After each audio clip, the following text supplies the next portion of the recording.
Good evening, ladies and gentlemen. We will be on right after this song.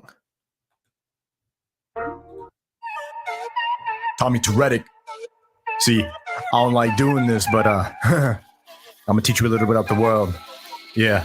Let's go. Welcome to the shop of Anonymous. I swear I don't want anything to do with this, I promise this. You hear me screaming from the top, I'm dropping knowledge. A barrel's too far gone for a rookie, so I'm calling you chumps. The grind is all I know and do. Breathing fire like a dragon's or new power coming through. Yeah, I'm working 3 jobs so that I can frack that crew. The money you dummy in front of no honey can take that love from me. Going to the future and never coming back. Marty McFly, now more like his dad. Trying to be calm, all this news is just whack. Propaganda flying, so know everybody mad. Empathy is gone, so we all for attack. If you disagree, you're just stupid and sad.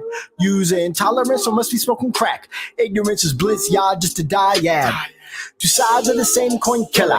Why we ever stop living up for pillars? Acting like everything in life must be a thriller. We living in a world written by Frank Miller. Cause the dark nights return, so now we churn. See our heroes messed up and now we spurn them because it pisses us off and now we burn their careers alive to the ground. Cause we yearn to be in that position so that we earn millions and millions and millions. But then we turn it to the very thing we hate. Now we revert and we refer to the lines that we rehearse. Spread love and forgiveness only to sink deeper. What did we learn? Distract myself from the world. Why the earth fire?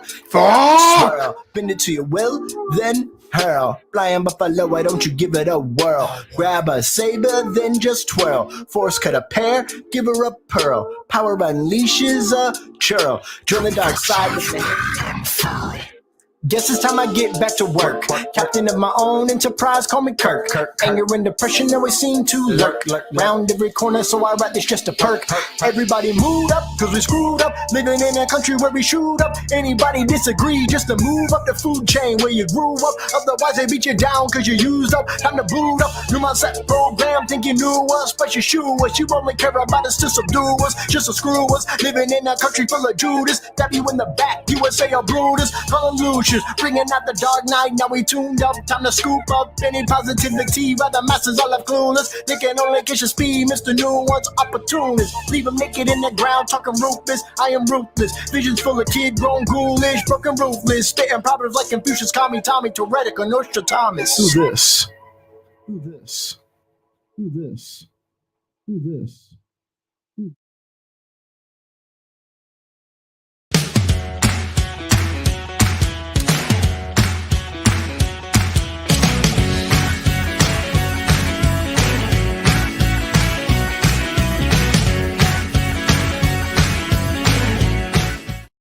Hello, ladies and gentlemen. Live streaming directly into your homes and phones via Facebook and the HWWS WebTV channel on YouTube. This is episode 33. Wow. Of Lights, Thunder, Action. I'm Thomas Carter Rochester, aka Thor, son of Dale.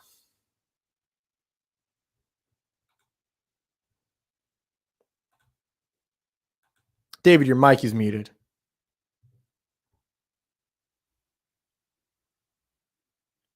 Interesting. Welcome to the show, ladies and gentlemen. Technology. Can you guys hear me now? Yes, the Cylons were taking over. We're alive.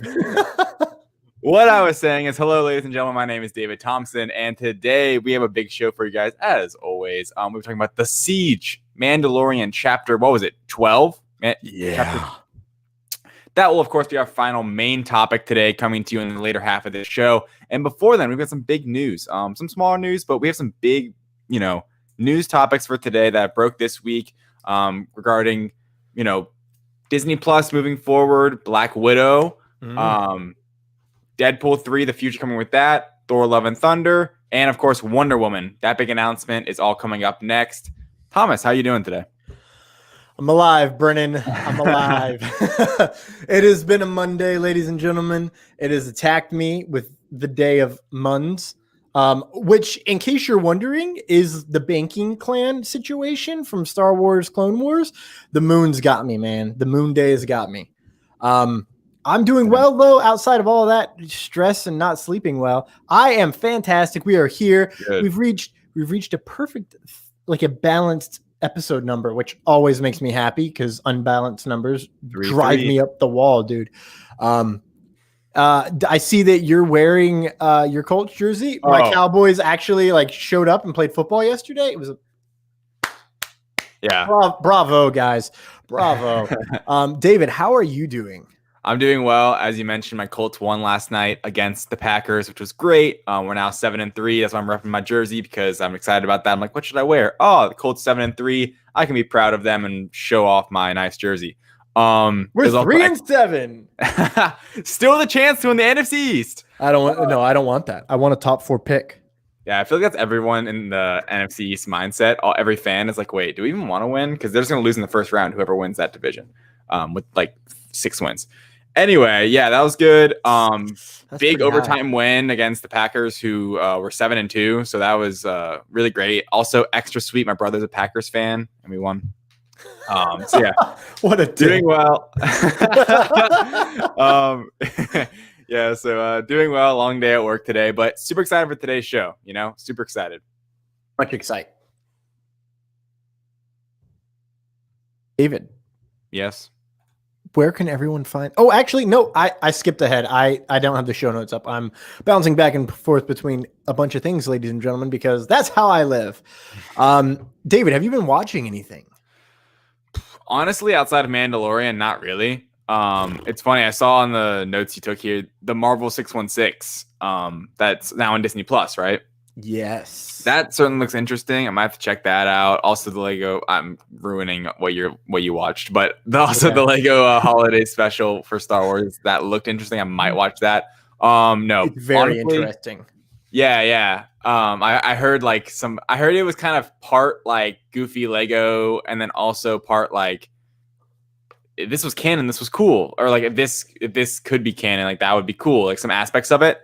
Mm-hmm. So anyway, I'll love to hear your thoughts in a moment. But yeah, outside of football and Mandalorian, the two things that I schedule out time to watch, not much, man. Really not much. Hopefully, going home Wednesday, and I'm going to be home for a few days for Thanksgiving and everything. Maybe I'll get to watch something then. Certainly Mandalorian. Little tease for later. Because of the next episode, the title of it, who directed it, the length of time, all the rumors behind the next episode of Mandalorian, Chapter 13, I might stay up Thursday night until like 3 a.m. or whenever the time is that Mandalorian normally drops Eastern time. I might stay up to watch the next episode because I won't have work the next day, and I am highly, highly anticipating it. Thomas, I ruined 2 of your no balls. You won't do it. I won't what? Stay up? You won't stay up. We'll see. It might get a little late.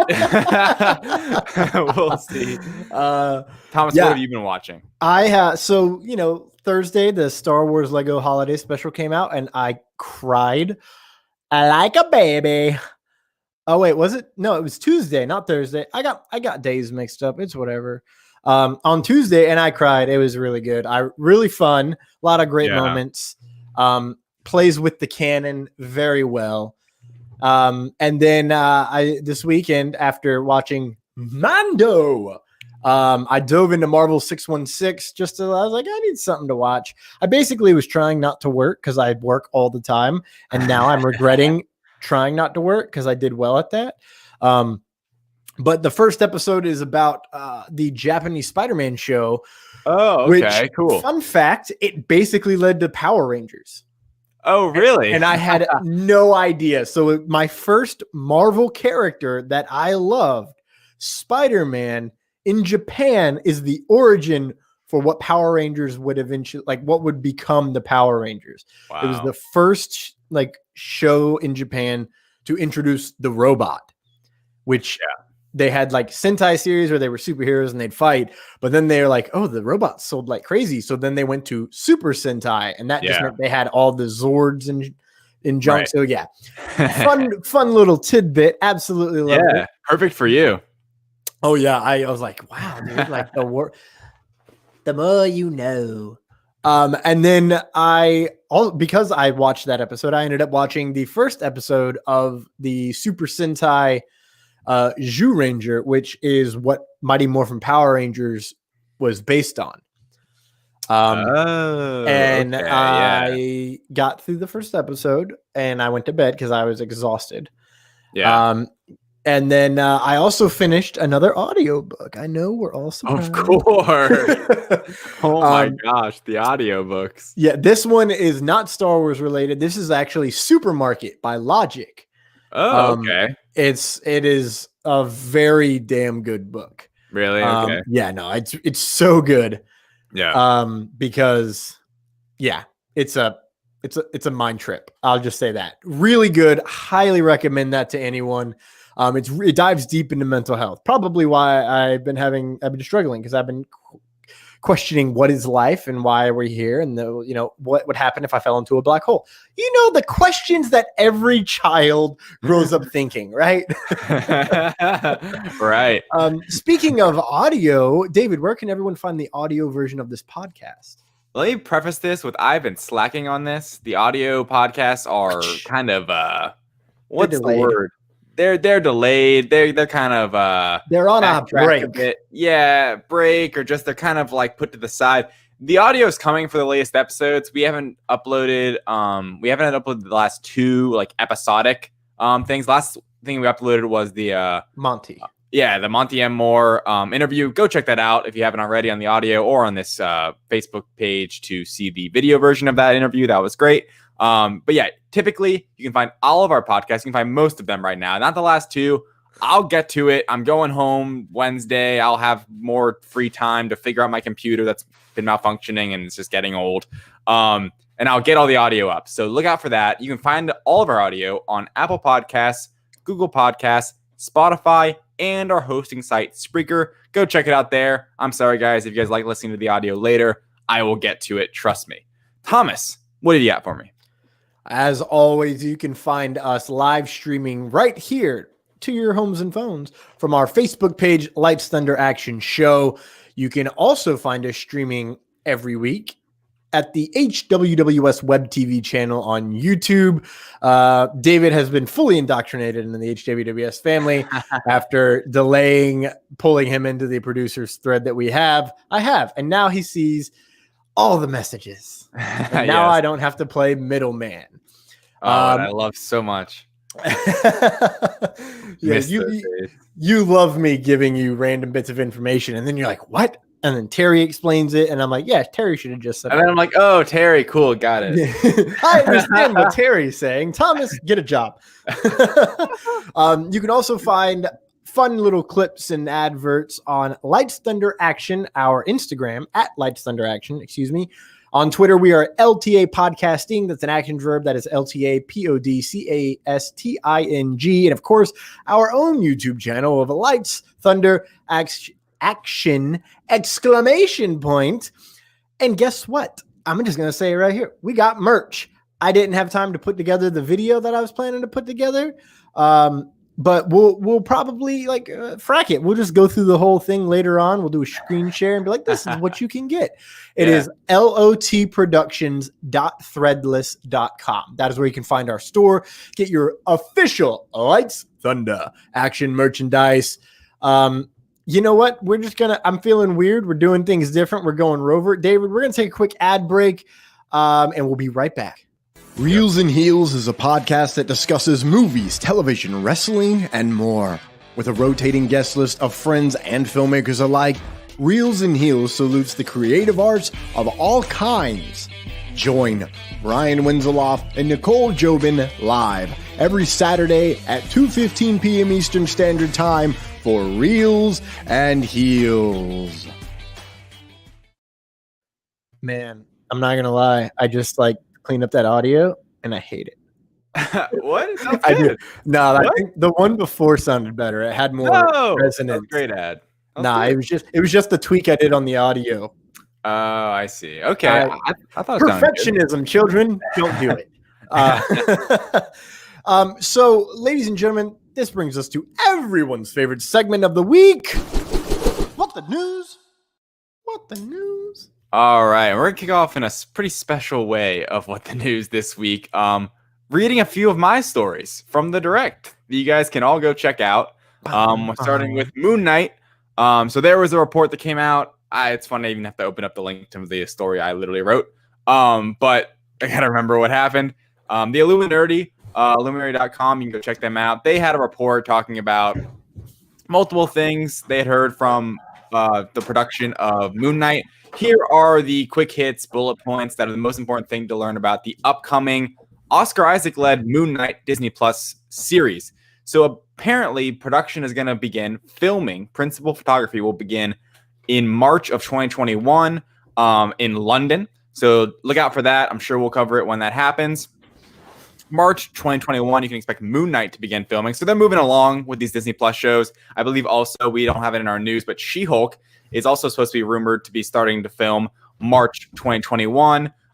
Miss Marvel has already started filming. So me and Thomas even talked about the set photos that came out from Miss Marvel.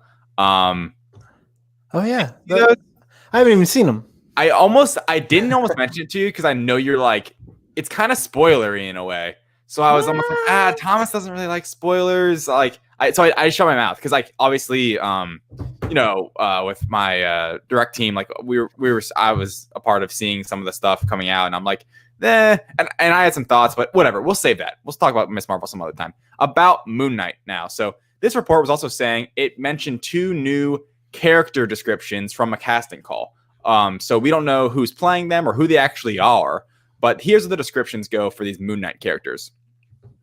One is for a female lead in her 30s, described as Egyptian and strong. And the other is for a British male lead in his 50s, early 60s. 50s, early 60s, in a strong supporting role, potentially open to Europeans. So also another little tidbit is Mark Spector, who's like the character, what's the word? The alias or whatever of Moon Knight. Yes. The alter ego. It's also rumored that Moon Knight will be rocking a silver cloak instead of his white like cape from the comics.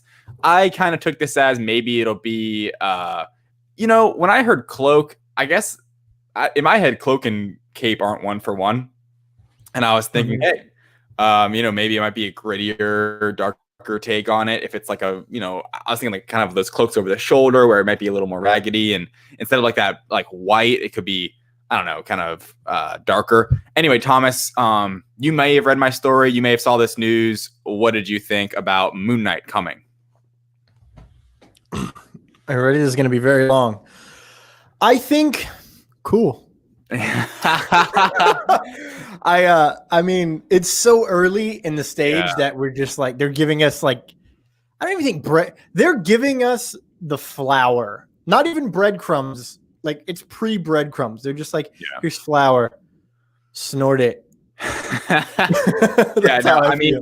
Totally. It's super early on. Nothing's confirmed.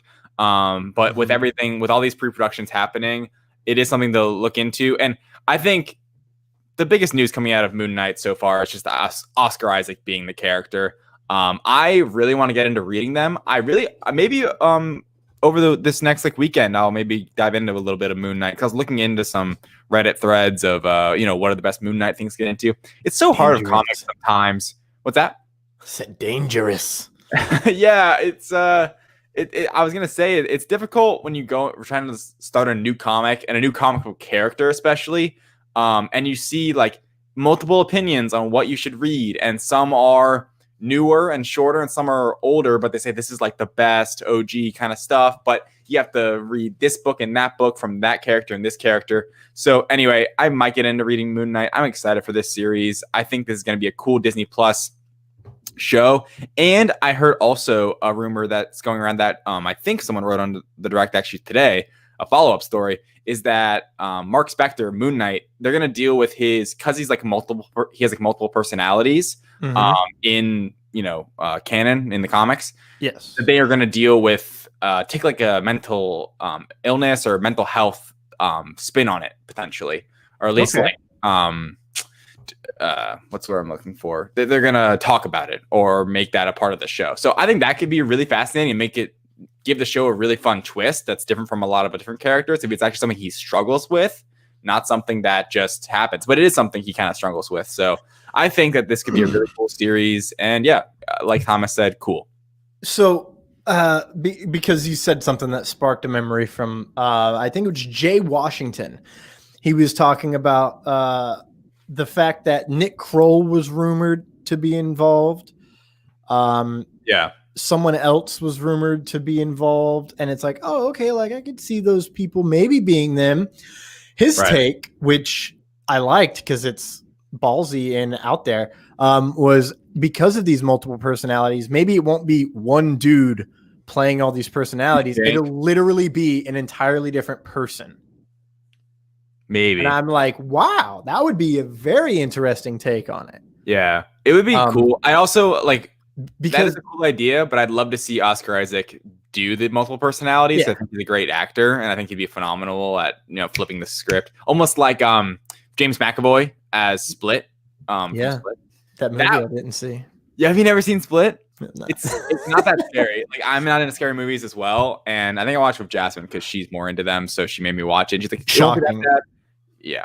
But he's really, really good in that role, and I think if that's any look into the way this character could be, that'd be a really fascinating take. Because James McAvoy, I mean, I love him as Professor X and in some other stuff he's in. Great actor. He really shows it off in that movie. I mean, it's unreal how he just like flips to different completely, because like that's his whole thing. He just has multiple personalities. It's literally like his disorder, and completely different personality. So it's really interesting. Yeah, that's about it. I'm excited for Moon Knight. David, what's I got nothing. Marvel Disney Plus. That's it. Thank you. Yeah. So I mean, we've heard that Bob Chapek came out, who's Disney's new CEO, back in early October. He talked about how they're going to focus more on Disney Plus, that they were restructuring almost their business plans to make it more focused on direct to consumer. That's their whole mindset now, and it's a smart one if you really think about it. And I heard. If Brian's still here, a lot of my thoughts is kind of coming from that John Campea video where, and just like the news in general, what I've read is that, they bought Fox, not just to get X-Men and to get Fantastic Four and to get all those other properties. It's so they can have this huge, huge catalog of original IP that they can then go and do direct to consumer. Whereas, a Netflix, they don't have that much original IP. They rent a lot of their shows that have been sitting there and are cataloged and people watch all the time, right? All these shows they hold, most of them they do not have. Of course, Netflix has been making a lot of great original content for the last few years. But if you think about it, compared to the amount of movies and TV shows they have cataloged that aren't actually theirs, it's huge. And Disney Plus, and maybe Hulu eventually, but Disney Plus, their main streaming service that's direct to consumer, is all going to be owned by Disney, unless you see Spider-Man show up, which I hope he does. But as of right now, and they bought Fox, they have all this IP, and they are really honing in on focusing on the direct to consumer content through Disney Plus, especially. And it's all their own. They don't have to rent any. They don't have to pay to use it. So it's a huge, they bought Fox for like, what was it? $80 billion. It was a crazy number. Something like that. Yeah. And you'd think that'd be unreal. But if they can if they're trying to focus this way, I don't know what this means for the price of Disney Plus eventually. But anyway, Disney Plus is going to get bigger and bigger and bigger. And what's crazy about right now is that they only really have Mandalorian as a original IP, original series, new content coming out. More stuff's coming. Obviously, all of Marvel. It's the only big one. Because they've got like High School Musical, the series, and some other things. Yeah. But no one's talking about that. Yeah, exactly. Only me and Jasmine. They're having a holiday special coming up soon, by the way. We watched all that first season. We loved it, actually. That show is quietly really good, even though it should be really bad. It's like Office style, like silly docuseries style. Anyway, Mandalorian's the only thing that's bringing a lot of people to the streaming service that people talk about. Mandalorian's huge, right? And only more and more is coming to Disney Plus. So here's the quote from Hollywood Reporter that I wrote about. this was coming from one of their sources saying that the series are a priority, the Disney Plus series, and that the movie machinery is well established. So ramping up the Disney Plus series is taking a lot of focus. So basically, from this quote, what we can gather is that Disney knows that Marvel specifically, their movies are set, they're good. They're going to focus a lot of their time and effort now shifting their focus to Disney Plus because they know the movies are doing well. And because of COVID, this was going to be the case even without COVID, but because of COVID, everything's now being accelerated.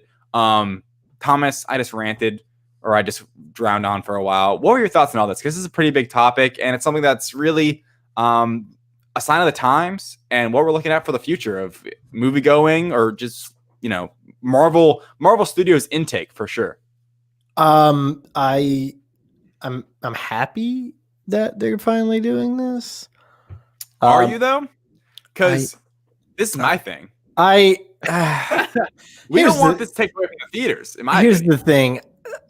At this point, it's still so up in the air that I'm like, yeah, okay. Like, this is what it's made for. Yeah. Give us what we want.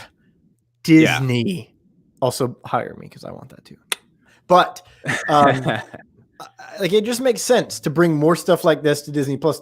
The thing that I find the most interesting is that Marvel Studios is focusing more on their Disney Plus stuff. So that means they're more likely than not going to be taking even more risks in shows because, Thor was a risk. Mm-hmm. Like, if you look at the first two phases, it's I forgot about that. It's a little uneven, not every movie hits right. But in phase 3, every single movie hits. It slaps. They're all bangers. And that's because finding the right tone for certain characters took time. Thor. So with Disney Plus, it's going to be kind of that similar thing. But instead of, we got a 2-hour movie, it's, okay, we have time to flesh out all of these things we want to do. Now let's make sure we do it in the most efficient way possible. You know what's going to be an efficient story? Maximum effort. Yeah, so this is a pretty big story also coming from Disney now. Deadpool 3 is finally getting some steam rolling here. It's been quiet. We haven't really known what the state of Deadpool 3 has been. We still don't know how it's gonna. I'll leave the speculation for a second. Here's the news coming from Deadline. Marvel Studios and Ryan Reynolds are back. Marvel Studios is a newcomer, but Ryan Reynolds is back as Deadpool for Deadpool 3, of course. But they've tapped new writers, the Molyneux sisters, if I pronounced that correctly, who are best known for Bob's Burgers, the animated show. Ooh, the animated comedy. Yeah. So a lot of people are excited about that because people love that show and think the humor could transition well.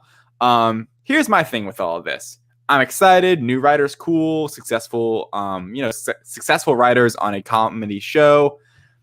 Is this movie going to be R? Is this movie going to be a MCU film that's like is it going to be announced in a phase, Kevin Feige out on the stage? Are they going to use it as because the thing is now with owning Fox, they can kind of, I forget what they made the name for, but they can say, hey, like Fox Studios or whatever, and make it like a side thing. You know what I mean? 20th Pictures, I think. I don't know. They changed the name to something so they can kind of use it as like a little piece of their puzzle. And I can't remember what they changed it to. Yeah. Anyway, my thing is, I hope Deadpool 3 is a part of the MCU. I still hope it's R because like the first two, they're R-rated movies through and through, and the gore and like the humor makes it a lot, I think, really funny. I'd also really want to see Deadpool and Spider-Man together at some point because that's a huge thing in the comics that I love and is like really funny. And that would be awesome. I really think they could do with Good Deadpool luck. 2. Yeah, thanks. Because I want the same thing, and I'm just like, I don't know. I don't think that one's going to happen. Considering everyone thinks that Maguire and Garfield are coming back, that wouldn't be that big of a stretch. Considering, that's just me. That they just got to be working together at the same time, Sony and Disney. That's why I'm like, good luck. Yeah, that only happens for Spider-Man. Yeah, because he's hot. He is hot.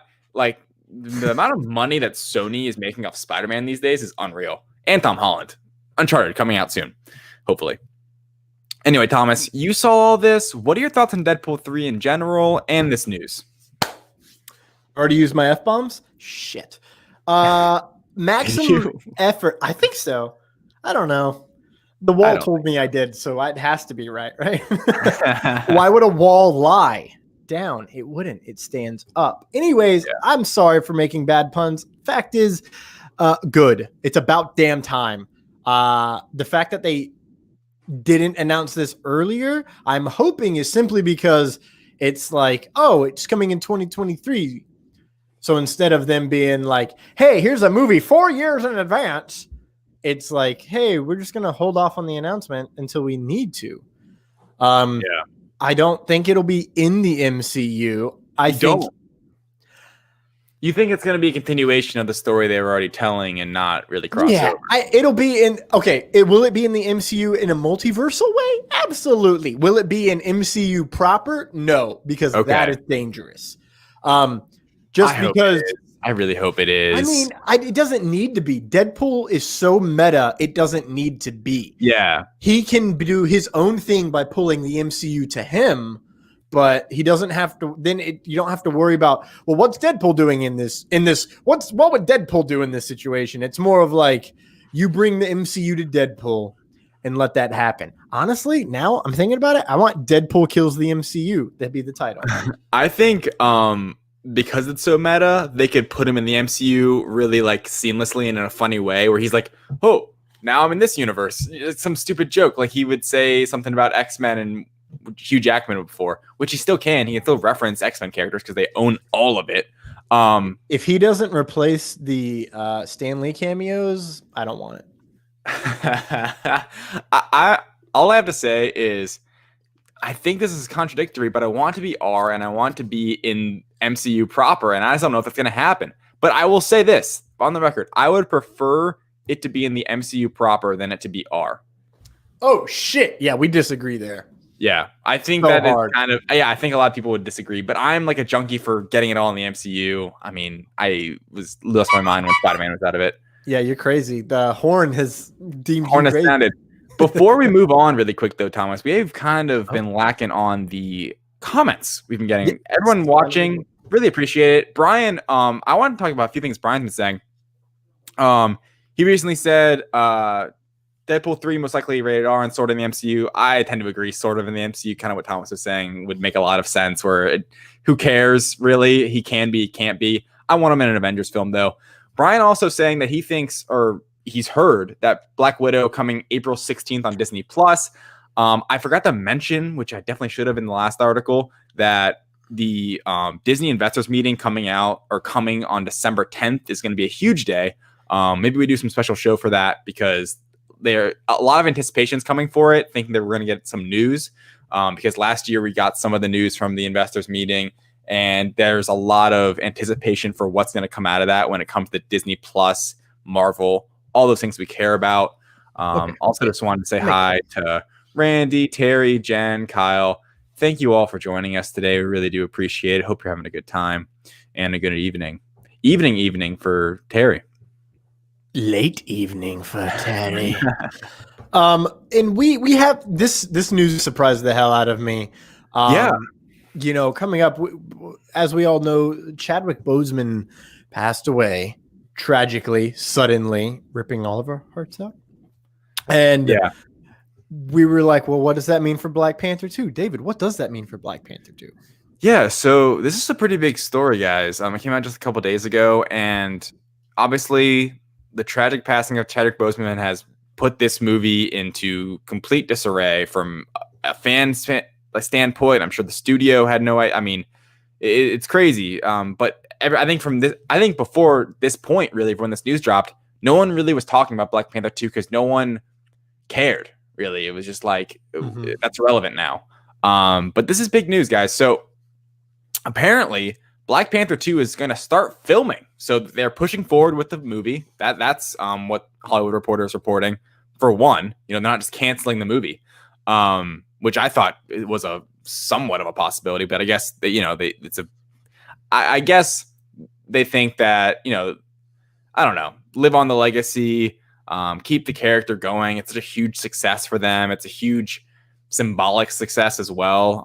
The first Black Panther had a crazy cultural following. Sorry. Black Panther 2 is coming. It's supposed to be starting filming in July of this year in Atlanta, or next year, I should say. So relatively soon. And it's being also reported that Shuri could be more taking the mantle in some way. Yeah! Or be more of the star. It's also saying that a Netflix, I can't pronounce his name, Tenoch Huerta from Netflix's Narcos Mexico, which I've seen. He's apparently going to be playing an antagonist in the film. That's also being reported. So take that for what you will. But the big news here is that Black Panther 2 is being pushed forward. It is happening. Shuri could now be the Black Panther. And it's coming, I think, relatively on schedule here. So, Thomas, you saw all of this. Pretty big news. Kind of surprising. What did you think? Much surprise, much excite, very wow. On that casting note, though, Yes. when it comes to Namor, Right. what if with Aquaman, he's historically he's pale as shit. I don't think that actually is a proper sentence at all. He's pale as milk. That's much better. Blonde, and then they took a Polynesian twist on it, which makes sense because they worshipped water gods, right? Right. With Namor, what if they went, instead of mirroring that, or in the comics, I believe he's supposed to be a little bit more of Asian descent. What if they went Aztec with their talk about Atlantis, right? Because you're gonna have the same name as Aquaman's location, so you got to change a little bit, and it is kind of in the middle of the ocean. And when Pangea split, that's right, folks, I went back to Pangea. When Pangea split, that would have been in the South America continent. It could have broken off from there, and it could have been an Aztecian. I say Aztecian, but that kind of vibe. Yeah. And that's all I got. Yeah, I mean, we'll see. Black Panther 2, I'm excited it's happening, I guess. Yeah. It's still a shame. It'll be sad, opening day, no doubt about it. I don't know how in the story they will handle it. We still don't know that. That's a big question, huge question. But I'm sure they'll do it with, yeah, exactly. But I'm sure they'll do it with grace and with honor. So I'm excited for it. I think Shuri being the Black Panther could be really cool. Yeah, that's about it for that. I guess I'm excited it's coming, but it's such weird news because of the surrounding events behind this film. But Ryan Coogler's back. I like Ryan Coogler a lot as a director. So all good news right now. Yeah, let's move on. Let's move on indeed. To a huge ensemble cast, which is forming in Thor: Love and Thunder. Mm-hmm. I can't believe this is actually a story. I mean, thinking about, let's go back to 2014, 2015. I don't want to. Thor: The Dark World. It's like, this Thor series, he's so much better in the Avengers films, and even then he's pretty dense, and Chris Hemsworth is perfect for the role, but are they really nailing it? Then Ragnarok comes out. Then Infinity War comes out. Then even Endgame comes out. And I think it really, between Ragnarok and Infinity War, everyone just became head over heels for Thor, right? It's about that time. Yeah, right. Because he was just awesome in both those movies. Obviously, he had a fun little twist in Endgame and took a bit of a back seat. But in Infinity War and in Ragnarok, he's awesome. Taika Waititi taking over this franchise has been a great move by Marvel. He's found they found the Thor niche that they needed to hit this whole time, where it's fun, it's crazy, it's loud, it's colorful, and it's bigger than ever because the Guardians of the Galaxy are going to be in this film. Obviously, Natalie Portman's going to be in this film as Mighty Thor in some regard. There was a report that came out that she's going to have a different moniker. No, so I think that's the moniker, is the Mighty Thor. Oh, really? People okay. kept saying, "Oh yeah, Lady Thor." It's that's not what it's called. No, it's not what it's called. That's stupid. Read Just the comics. slap you upside the head. See, it is very stupid. I don't know if I've ever talked about this, but I think Natalie Portman yeah, she did. She, in a quote, maybe we did cover it, that she said that her having cancer will be a thing. Yes. So, which is great. That's the most fascinating storyline from the comics, in my opinion, of Mighty Thor, and that whole dichotomy between, having chemo and radiation, then being able to wield Mjolnir and go kill people and all that. I love how you jumped right to the dark side, man. You're like, have Mjolnir, go kill people. Let's do it. Maximum effort, kill bad everybody. guys, hurt them, and stop the bad guys. Anyway, Hollywood Reporter came out and said, talking about Thor: Love and Thunder, that it's going to have an Avengers 5 feel. And in my mind, I'm thinking, Civil War feel to it, where it's Captain America Civil War, Captain America film, but there's Avengers people in it. And it's funny because this could just be a galactic take on that, where Thor wasn't in it. Avengers. Yeah, when Thor wasn't in it, Guardians weren't in Civil War, and now they have their own kind of ensemble get-together movie in Thor: Love and Thunder. Who knows who will pop up? Maybe Captain Marvel, maybe Loki. It could be huge, guys. Thomas, I saw this.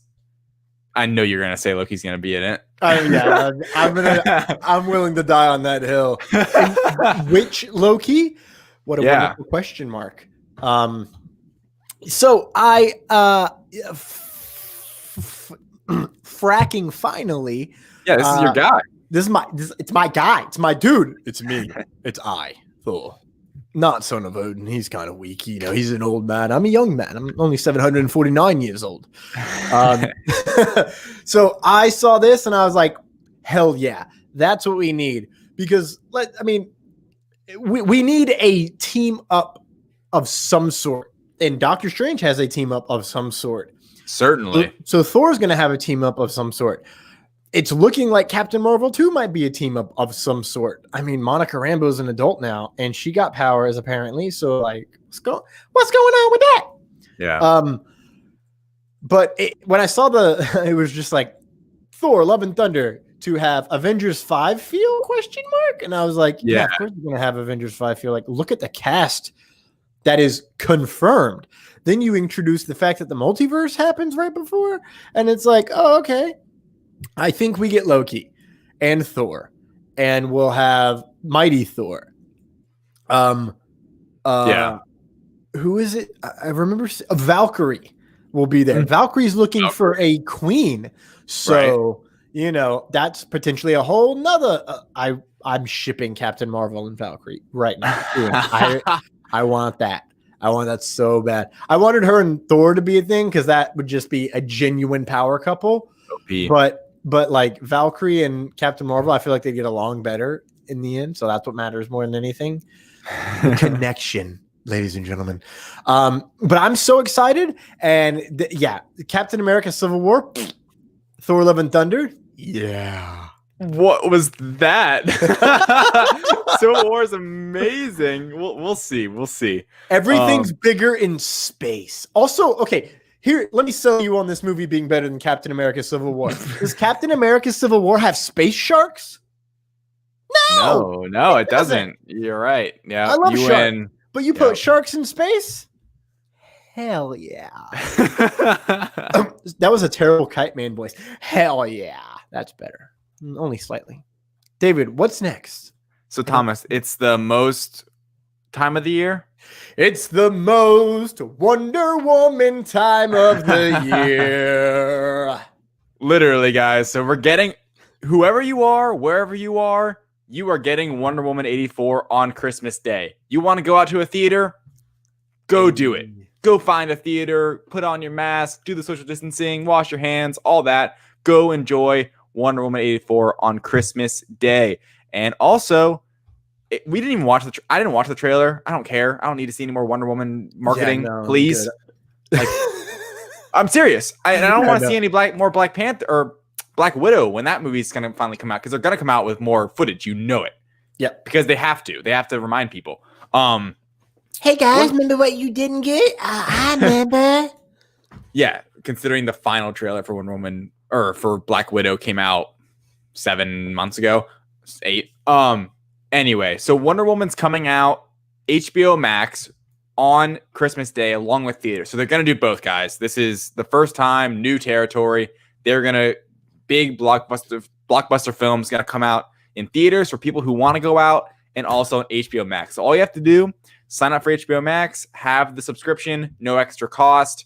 You just have the streaming service and you get it day one. Thomas, you saw that. What was your thoughts? Well, finally, that we have news on it, and that I can also see it in theaters still. Yep. Like that's the big plus. Will I have my AMC A list then? Who knows? I probably will forget to cancel it. HBO Max is cheaper, so if I have to choose, I'm gonna choose HBO Max. Yeah. But if I can go see it in the theaters, baby, I need to see it at least once in the theaters because it's just a whole experience unto itself. I wonder if I wonder if Regal good. will be open for that. I wonder if they'll reopen for Black Widow. I think they would if they can. Wonder Woman. They probably would. I don't know. I think they would. It would be probably smart too if they're ever going to reopen. But then again, you got to think they closed with Tenet because it was like, okay, Tenet came out and then nothing followed. So in this case, what's going to follow? Is there any confirmation something's going to follow? They're probably saving a bit of money, not keeping their doors open right now. If anything, I might go check it out in AMC. I actually don't know where I'm going to see this day one, in all honesty. Because if I have HBO Max day one, I'm watching it on day one. Yeah, There's no way I can get around the spoilers. I'll have family in town, so I won't be able to go because I have to travel to a theater. The theater in our county, because this place kind of is a little bit confusing. Like coronavirus doesn't exist. I hear that a lot, by the way, in case anyone's wondering. COVID it's all fake. It's a hoax. And then it's like, yeah, but nobody wants to sit in a theater and watch a movie with COVID. I'm like, you just contradicted yourself. Anyways, back to the plot. Our theater's not open in this county, so I have to travel over an hour to any theater close to me with AMC A-list. I don't know if I want to do that on Christmas Day. No, Christmas. That's the thing. It is Christmas Day after all. I'll be home. My parents live with my grandma. I don't think I'm going to go out to a theater and come back just because risks and everything. It's a family film. Who knows if I even go see it like that day? Maybe. But maybe the next day because will be Christmas Day. Maybe when I get back to here to Gainesville. Who knows? Anyway, there's more to this story. There's more coming out when it comes to streaming, which we talked about earlier, of course. Brian in the comments is talking about. He was mentioning it as well. So in a Deadline reported article, they were talking about how now they're planning for some more Disney-owned movies to come out on Disney Plus and just skip the theater. One being Cruella, which is Emma Stone as Cruella DeVille, should be coming out just to Disney Plus, no theatrical release. And then also a movie that I did not know was happening. Did you see this, Thomas? The Robert Zemeckis directed Pinocchio film with Tom Hanks in it. Hello? I had no idea that was happening. I remember hearing about this. Yeah. And then also I don't care about it. Really? I love Tom Hanks and Pinocchio. I don't like Pinocchio. Tom Hanks isn't good enough to make me watch Pinocchio again. But Ultron made Pinocchio so cool in that one trailer. If you get James Spader as Pinocchio, I'm all for it. All right. All for it. I'm a real boy. What a perfectly timed. But we gotta go past the horn here. Also, Peter Pan and Wendy might be another list that a movie coming out on Disney Plus, which makes sense. These are all live action Disney animated movies, which all make sense to go to Disney Plus because they're all children's movies. Anyway, at the end of the article, they just throw in that the Marvel film I'm reading verbatim. The Marvel film Black Widow with Scarlett Johansson is not being contemplated for a streaming bow. Deadline hears. So Deadline's hearing, contradictory to what Brian was saying earlier in the comments, is that they are not considering Black Widow to come out on streaming, which is also contradicting what we're kind of hearing. But also with the comments we heard from Hollywood Reporter, Chapek, they're focusing with Marvel Studios on the shows on Disney Plus. We have not heard an ounce of anything about the movies coming. This would only be because of COVID and their worries about that. But I think they really I think if I'm Disney right now, I've set a May 7th release date. I'm really trying to make that work, man. You gotta pray and hope that the world's okay by then, or okay enough. So we're sending hopes and prayers to end COVID. Well, I'm just saying, we've reached that point in society. Well, I'm just saying that, like, if you're Disney, you gotta just be like, please, by May, it's gotta be. So many hot takes from that one sentence that I'm trying to avoid. Okay. So what did you? I agree. If I'm Disney, I'm trying to save this, and I'm doing everything that I can to make the world slightly better by then. 100% don't have enough faith in humanity in our country to this movie ever being released in theaters. Other places around the world, totally different. So that's part of it too. If you're Disney, but if you do premiere access in the US and then you restrict it in other places, that's I don't know if that's going to be the best financial swing there. Yeah, I mean, you bring up a good point where in other countries they could be further along in May, or just in better circumstances, and they could, because Disney makes a lot of money overseas. You know, they could do a partial theatrical release in the US, maybe also do Disney Plus. We'll see. I think Disney Plus would be like Mulan premiere access. They wouldn't just do like Wonder Woman is with HBO Max. Also, a bit for this news story on Wonder Woman, I heard that Wonder Woman's actually going to be on HBO Max for like a month and then get removed and then have a full, VOD, schedule as per usual. So look forward to that. And then like eventually it'll get back on HBO Max. So the more you know. What even is the point of that? Why take it off just to put it back on? Okay, just so people buy Blu-rays, I guess. But first off, who the hell buys Blu-rays anymore? Like, I'm one of the few people that tries to buy the Blu-rays. Our crew is like one of the few. But to just any other consumer is gonna be like, well, I already pay for HBO Max, so I'll just pay $16 a month. Like, that's just, oh my god, do they think we're idiots? Yes, they do. They have to, right? Anyways, I'm kidding. I'm so perplexed by that logic that we need to go to a break because you've broken Thomas. Thomas, error. Ladies and gentlemen, we'll be right back. JBauerArt has the graphic design skills you need to develop your next logo and at an affordable price. But he's not just a one-trick pony.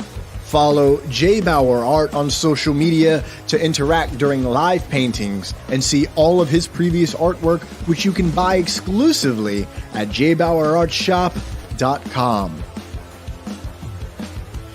Not only is he an artist, this beautiful son of a blue brings you the Back Talk with Bauer podcast every week with unique guests. And every month he hosts a special Back Talk with Friends episode that can only be described as chaotic and hilarious.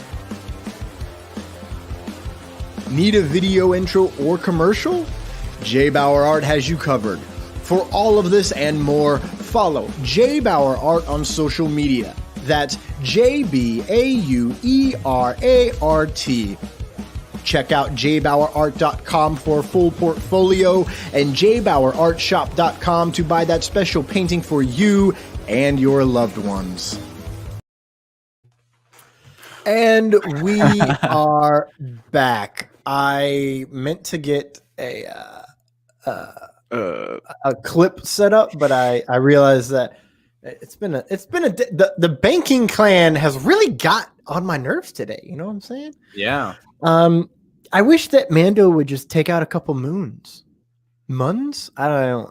I'm gonna call them moons. That's no moon. Anyways, back to the plot. Ladies and gentlemen, this is Tangent Town at this point. David, do you want to recap this week's episode? Okay, I'll recap this week's episode. I can do the recaps. In my brain, like shows, I'm bad at this. Like I've seen people rattle off like recap, like no notes, tell you every detail. it's just the stuff that sticks in my head and all kind of comes together in some, not in the way that it was presented, but it's all there.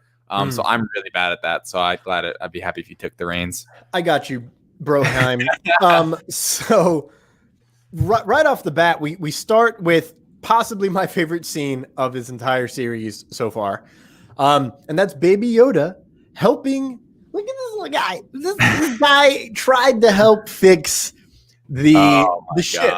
And as soon as it started, all I could think was, no, all right, run it through me again. I am Groot. Yes, exactly. I am Groot. No, that's the button that kills everybody. Like that was what I was thinking the whole time.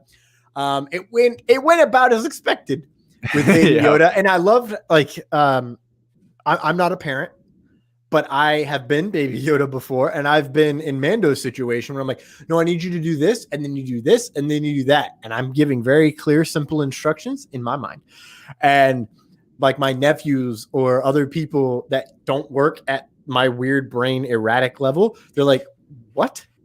And I'm like, yeah, you just take this, you plug it here and you plug it there. And they're like, dude, wait, David, I have instructed you on how to do wires and stuff. Isn't it exactly like Mando trying to explain to,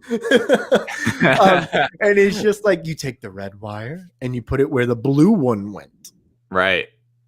Blue one. I really liked Mando in this moment, him explaining it and being fatherly and him having to be like patient and be like, no, put it. I love that. Their dynamic this season is off the charts. It's really, really good. This episode, he really is in dad mode. Like this whole episode. Totally in dad mode. Yeah. Dadolorian mode. And then, from there, we get an amazing little clip of Mando lifting his helmet, hearing it unhiss and drinking. Yeah. And Baby Yoda is like looking up at him. David, do you think this is the first time that's happened, or is this a new thing because of Bo-Katan? I think it's not the first time. No, I think that's like how he does it. Typically. That's my thoughts as well. How else does he do it? It's just him and the child. Like he's like, come on, that has to be how he normally does it. I just think it was a good little glimpse of how he operates. Because if it was because of Bo-Katan, he would have probably like, if he had really had that much of an effect, he would like taken it off, drink it. It's still him trying to keep it on. You see that his mindset that he has to keep it on, but just enough so he could like drink. Yeah. Do you think, I'm just going to ask these questions as they pop into my head. Get ready, folks. Do you think he'll ever go full helmet removal in front of other beings? I think it would be a while. I think he's really holding on to that. And I think that, but we're starting to see where there could be cracks in that from chapter 11. And all of a sudden, his ideals are being questioned. He's like, wait, what does it mean to be a Mandalorian? Right. I think season 3 could maybe tackle that a bit more. Depending on what happens at the end of this season. I think that, but they are already raising the question of what does it mean to be a Mandalorian? Does he have to do all these things? We're already seeing those things being questioned. So I think maybe eventually, but I wouldn't hold your breath on that. Oh, I'm not holding my breath whatsoever. Mando says, we're going to Navarro. He doesn't say that. Essentially is what's happening. Yeah. Then we get to see Cara Dune just kick ass. And we find out that she's the marshal. So move over, Timothy Oliphant. You're not the only marshal in the galaxy.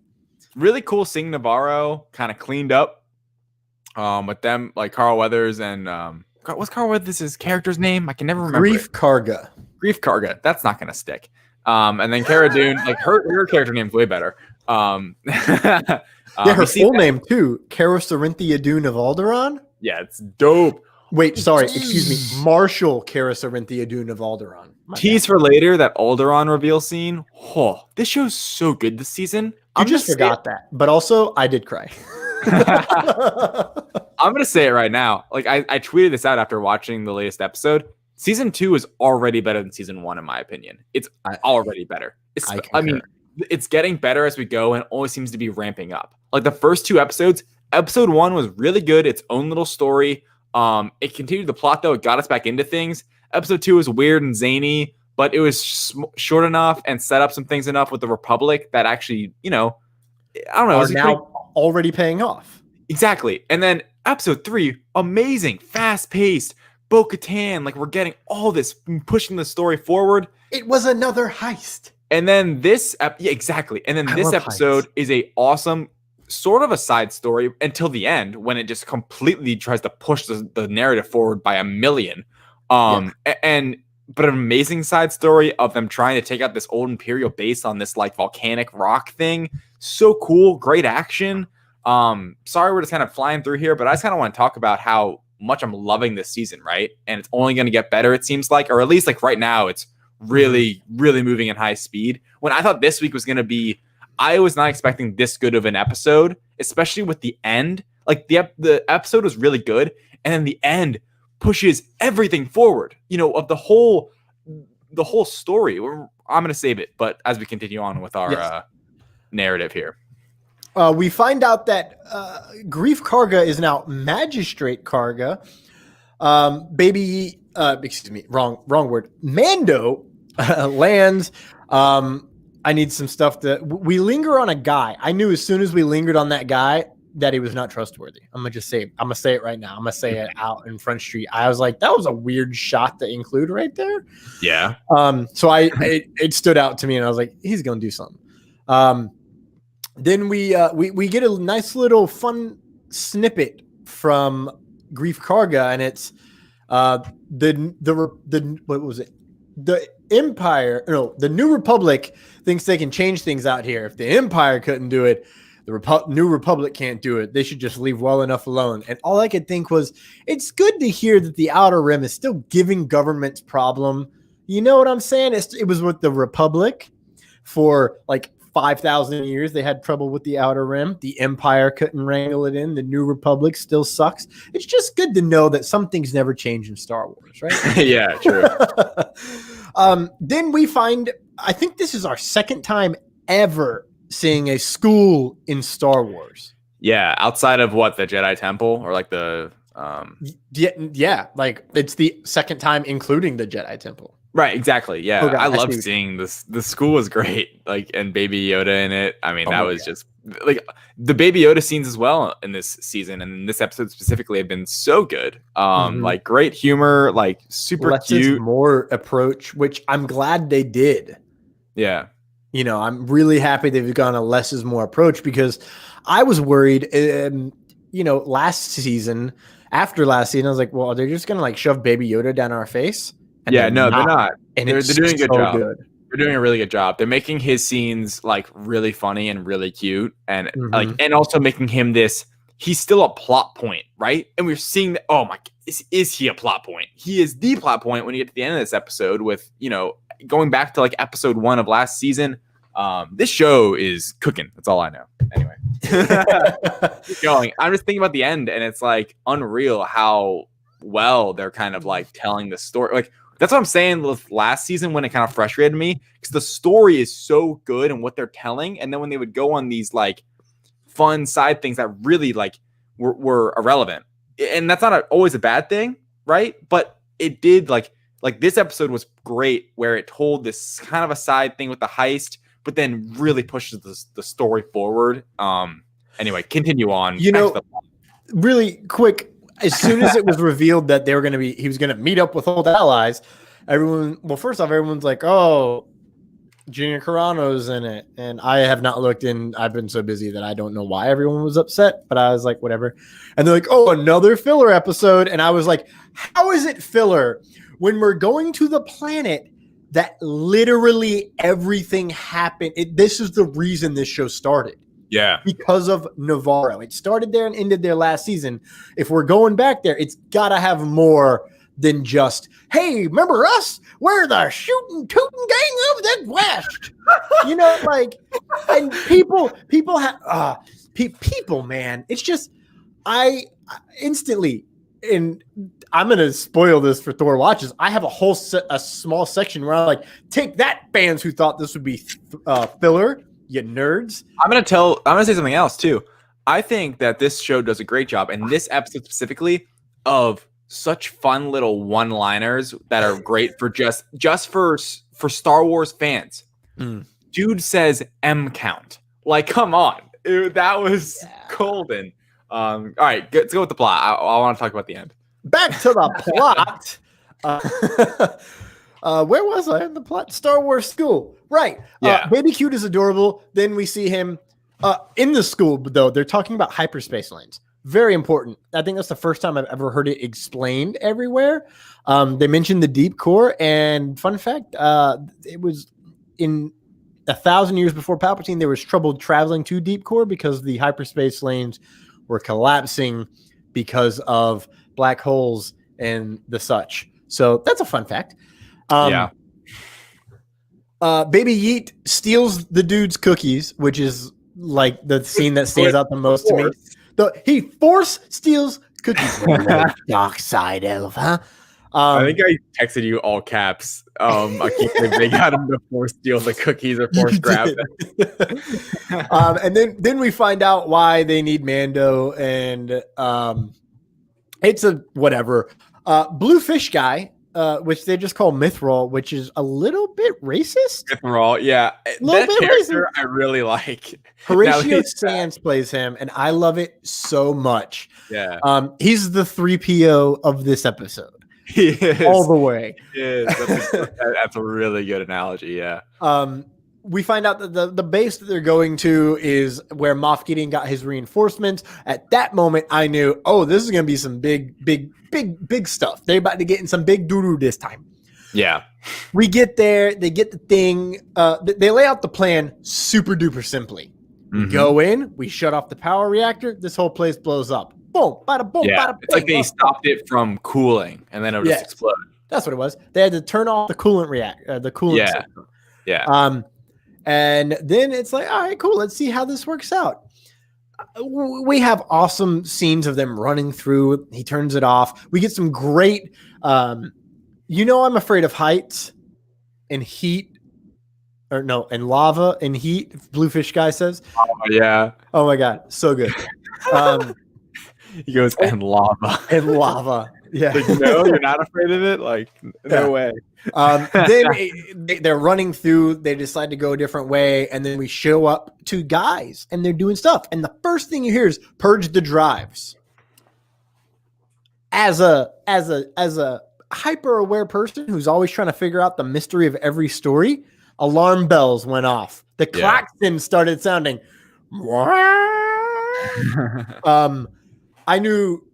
I literally said out loud, I was like, oh shit, we're about to get some info. Yeah. And my dad was like, shh, I can't hear. I was like, yeah, it's because you're old. Anyways, then we see it, the camera comes up and they have the same clothes and patches as Dr. Pershing from last season. They come in, they shoot the thing, the Mando and team. Hold on, what are we going to call this team? Mando team, real quick. OG Mando? Original Team Mando? Yeah. OG Team Mando, maybe. We'll call it Original Team Mando. That rolls off the tongue a little bit. Original Team Mando comes in. They shoot the guys. Classic Imperials, right? Yeah. And then all of a sudden, the first thing I noticed was them looking to the left where we had yet to see.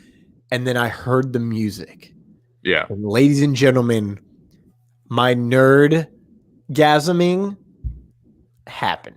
I lost. I instantly was like, everyone shut up. And like, what? And I was like, listen to the music. What was playing? What was playing? You know what? It would have been a great time to actually have this set up, but I didn't. Yeah. It is. I at first thought it was the Plagueis / Sith opera song. Mm-hmm. But after seeing other people talk about it and going back, I think it's actually the Snoke song, which has a similar vibe to the others, right? So I call it the Plagueis / Sith opera / Snoke song. I also heard it might have had like some Kylo Ren stuff in it too, but I'm not a master of music dissecting, so I recognize the exact no. And I was like, and what do we see? We see what looks like bad clones that did not make it. We're talking the 99s, Yeah, true. I'm all in on well, maybe let's save it to the end. Let's keep going with the plot. Let's finish it out. Okay. we find out it's a lab, and then we get the biggest brain explosion of this whole episode for me. Yeah. Dr. Pershing shows up, and he breaks down exactly what happened. And now I'm hoping that I can find it is, yes. At the line? Yeah. Replicated the results of the subsequent trials, which also resulted in catastrophic failure. There were promising effects for an entire fortnight, but then, sadly, the body rejected the blood. I highly doubt we'll find a donor with a higher M count, though. I recommend that we suspend all experimentation. I fear that the volunteer light bulb, I have no idea where that volunteer section is going, but that's the key word in this whole thing to me. Yeah. We'll meet the same regrettable fate if we proceed with that transfusion. Unfortunately, we have exhausted our initial supply of the blood. The child is small, and I was only able to harvest a limited amount without killing him. If these experiments are to continue as requested, we would require access to the donor. I will not disappoint you again, Moff Gideon. Mando says it's an old transmission. Moff Gideon's dead. And Bluefish Guy says, no, this recording's 3 days old. And the light bulb shines brightly above Mando's head. Yeah. And he's like, dang, Ferrick. We in trouble. We sit in big doo-doo this time. And, someone was like, yeah, we knew Moff Gideon is alive. And I'm like, but the people who need to know Moff Gideon is alive did not know Moff Gideon was alive. That's the point here. So, David, really quick, mind blown? Certainly. I mean, this is what I've been referencing with moving the plot forward. And I mean, this is the whole thing. Like, and when I was initially watching it, I didn't really catch this, but afterwards on Twitter and I think Reddit, people are saying that, and I buy into this full-fledged, is that when you see the messed up kind of clones in the tube, that looks a bit like Snoke. Right? It does a little bit. I thought that same thing. This is the crazy theory, and this is what I think this show could do great things for, is connecting. It's between episode 6 and 7, right?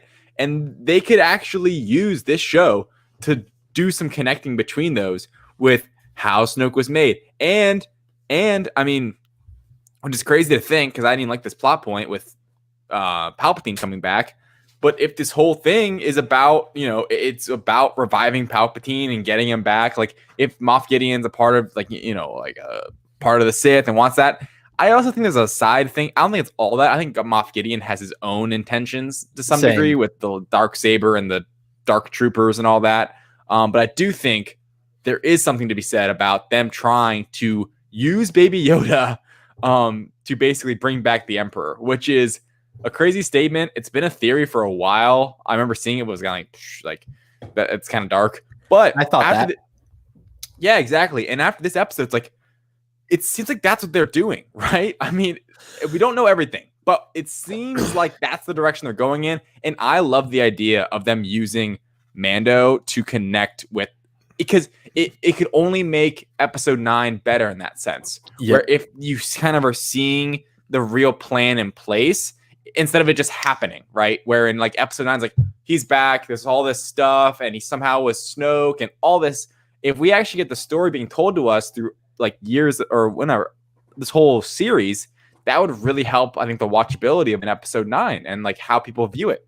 Anyway, Thomas, really quick tinfoil hat time. I think the overarching plan for Emperor Palpatine is to just get by until he's old enough to do the essence transfer, which is that is from the Darth Bane book. That is how certain beings were able to live thousands of years. They would take someone who is strong. Sometimes it's a volunteer, sometimes it's not, and they would transfer the essence and their energy into them. They had to be strong enough to handle the force powers of them. So that is a possibility. And higher M count, like we said, like I said last year, he's about the same age as Anakin. What if Baby Yoda is the chosen one? Anyways, back to the plot of Mando. There's a shootout. Okay, first off, blue fish guy shooting his up with his eyes closed still hit more than a stormtrooper. I'm just saying. We get some great some great classic stormtrooper lines. You know, like there they are, blast them. Yeah. And then the troop transport from Rebels makes an appearance. They dive off. They take out some scout troopers. Oh, scout troopers run into each other, which is fracking hilarious. Dude, the scout trooper scene with they were on the transporter was awesome. Like that was a great chase scene. Surprisingly really good. And just who directed Carl Weathers? Great job. I mean, it was a really, really well done chase scene. Just the excitement of it. Like I was enthralled watching it. When a lot of times chase scenes can go either way. Like especially when like they can either be like, I've seen this 100 times, or ooh, this is something unique. And I think also because they're, scout troopers on speeders that make it a bit more fun. Yes.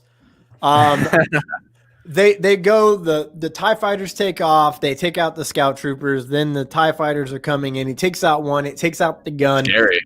And then as it's like getting to the nitty gritty, Mando to the rescue. Dude, and we see that baby Yeet. We see that baby Yeet still has the cookies. And when he says, I think he says, hang on, kid, this might get bumpy or whatever. I don't remember what he says. Baby Yeet's like, yeah. Yeah. Dude, awesome.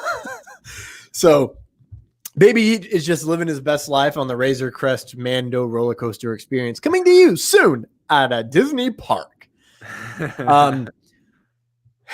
They take out the guys. Everyone cheers. He goes, not too bad, kid. Turns around. Baby Yeet pukes blue. Yeah. Hilarious. Dude, I mean, that was a great scene. The coming in. In a moment when the TIE fighters are first like screeching in, like, oh my God, like you could feel the how scary TIE fighters are from kind of more of a grounded level instead of, you're also in like an X-Wing fighting them. Instead, like now you're on this like transport on the ground, kind of helpless. Like are literally in a tunnel. Yeah, like these are frightening. And there's that beautiful shot. There's the one trooper flying the TIE fighter, and you see like the dust around him. Yes, really good photography where I'm like, whoo, this looks amazing. Anyway, and it almost reminded me that like the kind of dust you could see in the air, it was just like really a sharp shot, but also it was like, I don't know, to me it was kind of showing how these need to be almost like dusted off a bit. Yeah, a little bit. Everything's dirty in the Empire. True. Baby Yeet pukes and he starts cleaning it up and says, I have some onboard maintenance to take care of. I have to blah, blah, blah, blah, blah. Mando dips out. Then we get a wipe. Captain Carson is back from the weird frog episode. He mentioned he's trying to get info from Grief Karga. Grief Karga is being very old school Western dude, just like, yeah, I'll tell you if you ever come out these far in these here parts of the galaxy. He goes outside and he talks to Cara Dune, and that's when we get that Alderaan scene. Emotional. And what she said, she says, yeah. She tells him, it's he's like, oh, you are a pretty good soldier. We need people like you. And she's like, I'm not a joiner, Blue. And then he says, there's something going on out here. Yeah. The core worlds don't want to think about it, but there is. These aren't isolated these are not isolated incidences. And of course, there it is. They don't believe it on the core worlds, but it's true. These aren't isolated incidents. I can't speak today. They need to be stopped. It's just incidents, but I keep adding extra incidents. They need to be stopped before it's too late, but we can't do it without local support. Yeah. So if you're from Alderaan, I served during Alderaan. Did you lose anyone? I lost everyone. Yeah. Rip is right. And great scene, great character building for Cara Dune, obviously.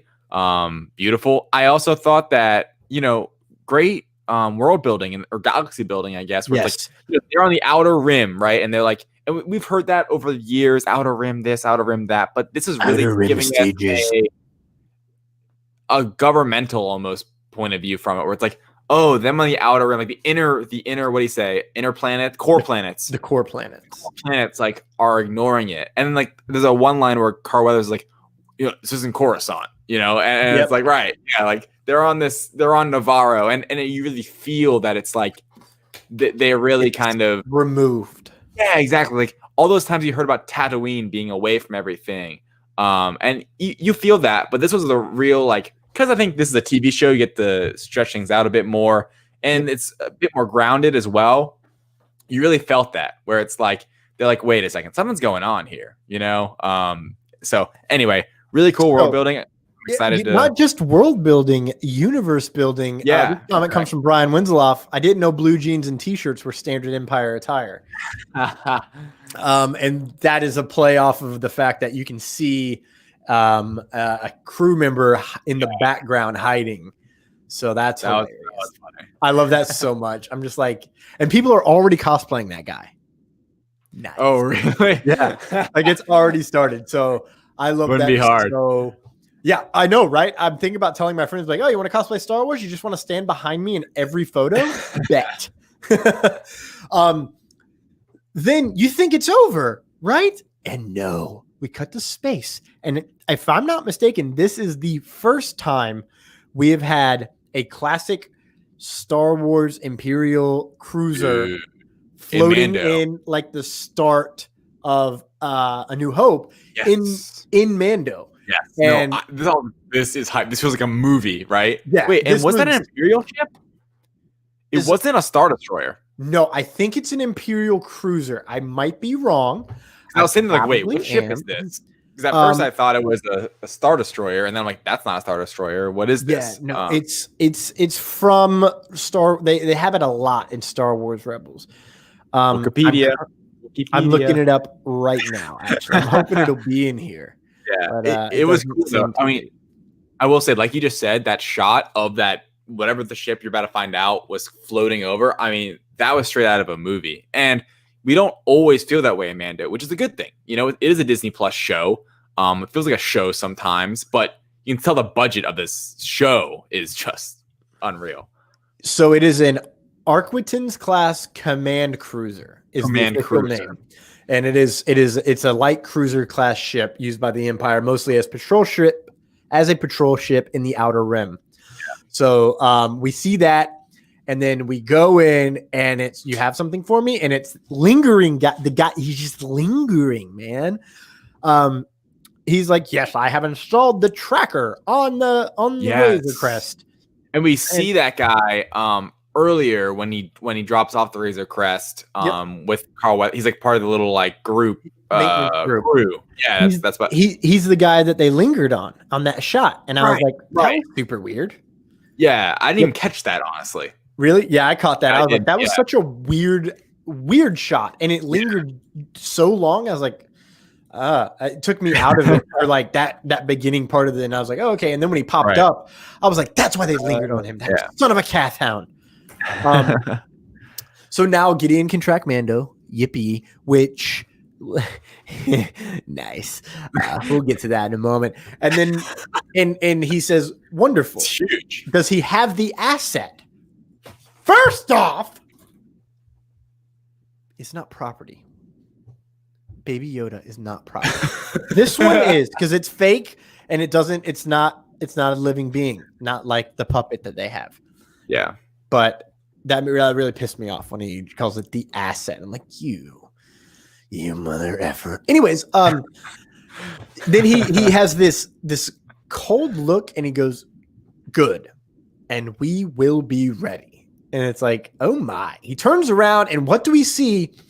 Now, at first, I was not 100% sure what this was. The fact they didn't show us clearly what it was, I knew meant it was very important and they were waiting. Right. After research, ladies and gentlemen, it is the Dark Troopers. Now, let me pull up the notes really quick. Dark Troopers are advanced battle droids and infantry exoskeletons. Words. Yeah. They're like not human. They are not human whatsoever. They were built in 3 different phases. And the third phase is what looks most similar to what we have in the show. They are the most powerful. They were first introduced in Star Wars Dark Forces, a game where the Dark Troopers were the main enemy, and the third version, which looks like this, are the most powerful enemy. The Dark Troopers, phase 3, if I'm not mistaken, is the one that actually influenced the super battle droids from the Clone Wars era. Mm-hmm. And when they made those, and I want to say they showed up in A Phantom Menace, they pulled the design and they morphed it a little bit to be like the Dark Troopers. Right. So now he has an entire army of droids. What is Mando really not a fan of? Yeah. Interesting, right? Yeah. I mean, yeah. And then cut to black. Like FNA, Cotton, FNA. And I mean, we can get right to it. Like next episode, Oh no, let's not do that yet. Let's talk a little bit. Let's get some fan theories out. Let's save, that's for fan theory segment, Nope, wrong one. There it is. Ladies and gentlemen, that ends the recap. David, what do you think this lab is? Like the clone lab, you've kind of talked about it a little bit. Was that your full thoughts? Because I've not dove into mine yet. That's basically it. I don't know. I don't know exactly what they're up to. My best guess is just that they're trying to make. I think they're just trying to make, like, if it's not just simply the idea of putting Palpatine in a body, I think it's just to get a being with a midichlorian count that is an ally to them, right? That's a Force user. And I think it's almost a confirmation a bit, or just like I don't know. It's telling us that like Moff Gideon isn't a Force user. Like they don't have a Force user, like a Sith Lord, essentially, like leading them, and they want one so they can be powerful, right? So they can like, be this powerful group or whatever, because they're all bad and they're all like empirical and follow this stuff. But it doesn't seem like they're going after, that special midichlorian count and building and making something like they have, like the troopers, right? That are supposed to be, very powerful, and these beings that, conform to their wishes that can help them. So I think if it's not just straight up them trying to bring back Palpatine, because we know he obviously comes back in certain ways through Snoke, I would say it's just that create a Force using being that is on their side that they can kind of like make their own. This is why we do this show, because that's it, man. That's what I think. Really? It's either A, the start of Palpatine searching for a stronger clone body, because it's well known, I think it's well known, that a lot of his clone bodies kept failing him, and he went through a few, and he was kind of getting down to his last supply there, right? Mm-hmm. And then, or it's trying to transfer Force powers to other beings via midichlorian-rich blood samples. Yeah, I think both can be right. Yeah, and you know what I mean? Exactly. I realize that both could be right because they go to the same thing, because at the end of the day, Palpatine needs a puppet. So transferring Force powers to someone like Snoke, or maybe he's trying to get a clone body strong enough to where he can influence it with his essence from afar, like a Force projection into a body. I don't know. So yeah, that's what I think is going on with that lab. Now, what do you think?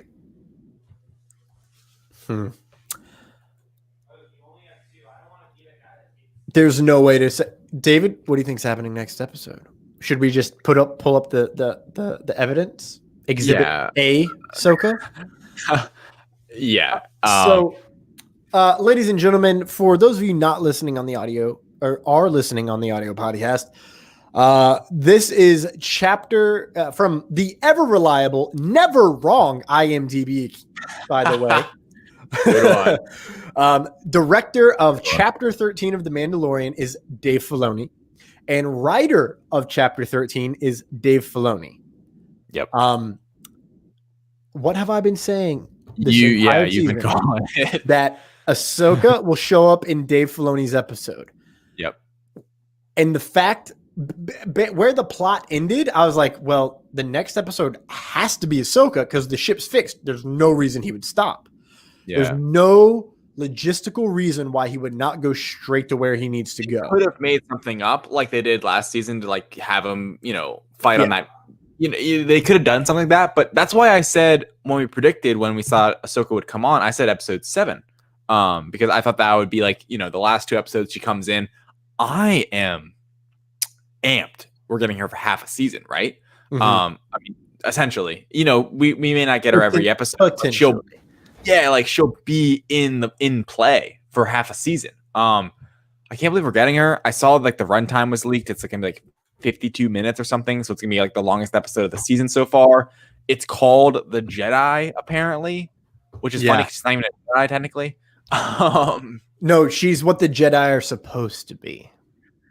That's and I credit to you that you said like when Filoni directs one, it's going to be the Ahsoka episode. You nailed it, completely correct, because that's it. We're gonna get Ahsoka. I'm curious how much is it the Ahsoka episode where she's in it like for most of those minutes, or is it like we get her in the second? I don't know, and I'm curious where they go with the story here because we're only on episode. It's gonna be episode 5, right? And things are moving quick all of a sudden after the last episode. So I really wonder where they go with this. I don't even have any like fan theories in a way because you got them for me. Because I always got them, dude. I'm like, I live under a tinfoil hat.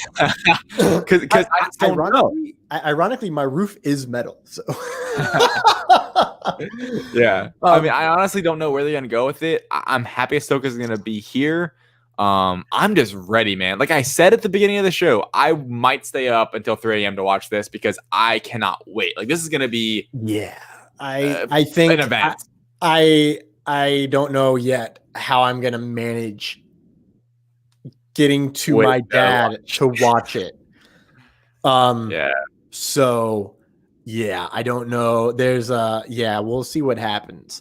Anyways, what's really great, I didn't mention this yet, but we have officially, now other places have confirmed it, but I went back personally Friday night and rewatched both the trailer and the special look. Every single bit of footage has been shown. Mm-hmm. So everything we're about to get is unseen footage. And I cannot wait. Yeah. Because, ladies and gentlemen, it's going to be fracking mind-blowing. Holy fracking shirt bollocks, right? I genuinely, so here's my theory, my fan theory.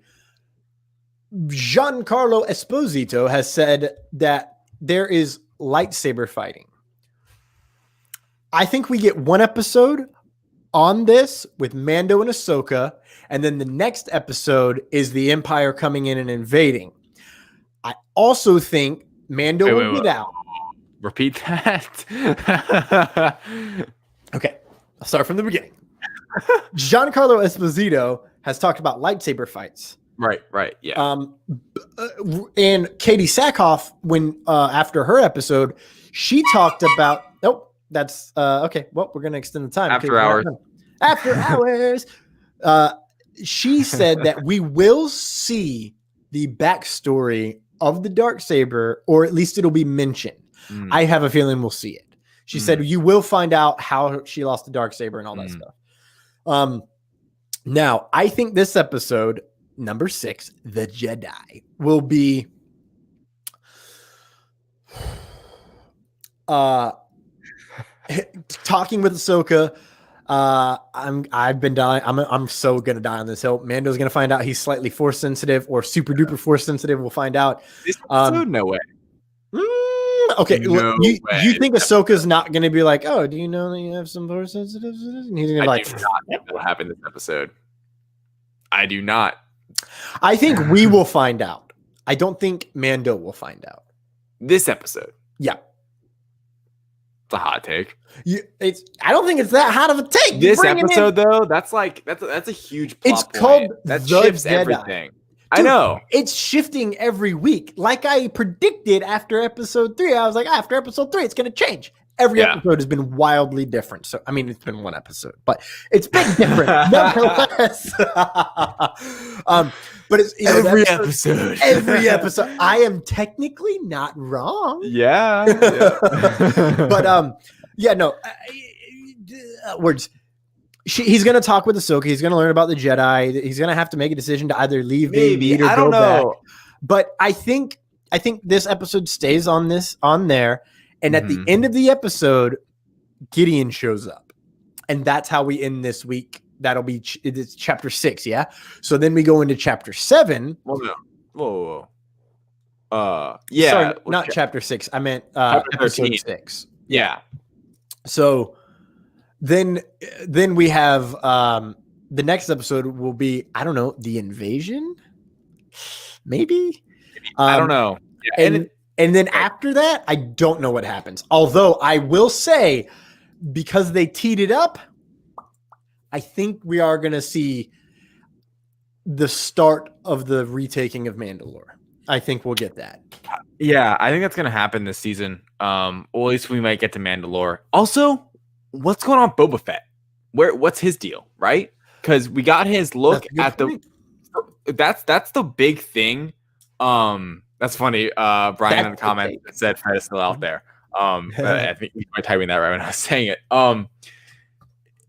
Yeah, like episode 1, we get all this Boba Fett teasing, right? And now we're just moving farther away from Boba Fett on Tatooine. It makes me think we may not get Boba back until like the end of the season. Like it's one of those where it's going to be like sandwiched. I thought that the whole time. I didn't, right? I was hoping not, but yeah, I felt like that was not the main plot of this season, so it can linger a little longer. Yeah. Whereas I think it will. I think it'll linger. Yeah, it's lingering, man.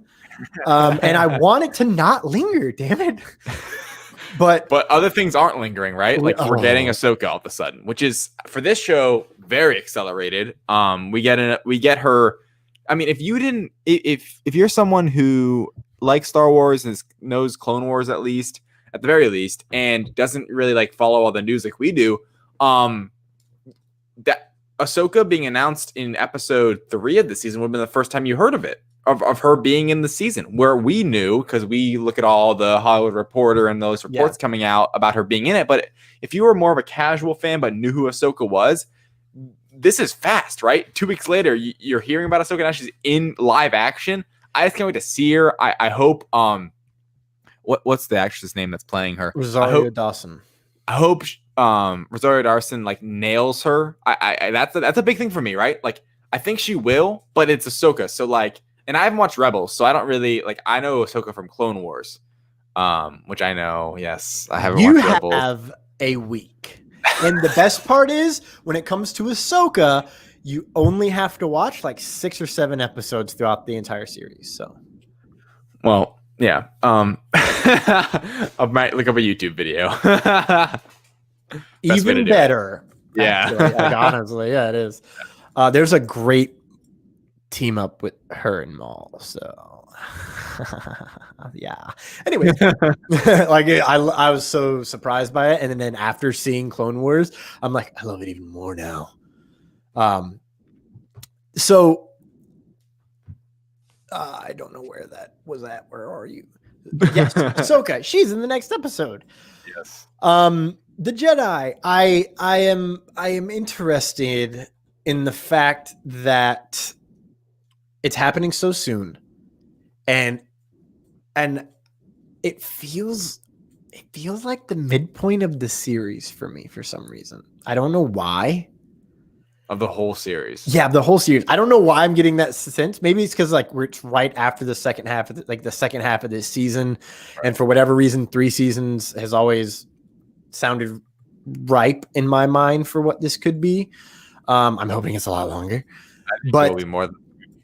But in the hero's journey, we are about to finally meet the wise sage and master. Right. That's going to change everything. I mean, yeah, Ahsoka coming into live action, being in this show specifically, like a force using being in this show that, you know, it's not Baby Yoda where he randomly, yeah, she understands. She's old, wise now. It's really gonna. I mean, talk about turning show on its head. Like let's be honest, it'll be a little less grounded than what it normally is because we're bringing this Force user into the mix. But it's Ahsoka, and I don't know. I'm really excited. I don't have many predictions though, and I almost don't want to because I really want to see where they go with this. Apparently, the episode's long too, so it makes me think we're gonna get a lot of action going on. And I think we could get are, I really hope, because I've always said how much I love these, are flashback scenes. Flashback scene. Mandalorian flashback scenes have been great, and I think if they use some of those, it'll make sense that the extended runtime. Oh, David, you just put a fan theory in my brain. Mm-hmm. We do get a Jedi. We do get a flashback, and so utilizing the information we know, he's going to go there and he's going to be like, Moff Gideon is after this child, and she's going to be like, Moff Gideon. What? How is he? Okay. What? Moff Gideon has the Darksaber. I heard Bo-Katan say that. You met Bo-Katan. Oh, wait, he's going to say that, so she's going to know right away that he's met Bo-Katan already. Right. Okay. This is super random fan theory, but the first lines are going to be, I have been quested to bring this child to its kind. Bo-Katan Kryze sent me. Are you Ahsoka Tano? That sounds about right. That sounds like a Mando line right there. Right, doesn't it? But I think we'll get a flashback this episode, and this is probably the episode where we might get a Clone Wars flashback. Dude, please. I don't like if they hide a Clone Wars flashback for us, I might die and be so excited. But I feel like she will explain, because he's going to have to tell her that Moff Gideon is after the child.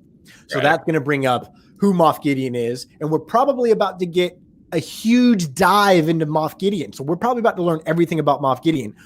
Why would we not? Why would it not be in a flashback sequence? Being told is one thing. Showing the people, that's a whole nother one indeed. Brian Winslow has a question in the comments. Ezra shows up? I don't think so. I think Ezra will not show. Sabine might. Oh my God. Rex might. Captain Rex. But I don't think Ezra, because I think I have this feeling that Filoni is saving Ezra, that storyline, with Sabine and Ahsoka for its own series, whether it be live action or animated. I think that's the only reason I think Ezra does not show up. Yeah. That would be fun watching Ezra train the child, though. I will say that.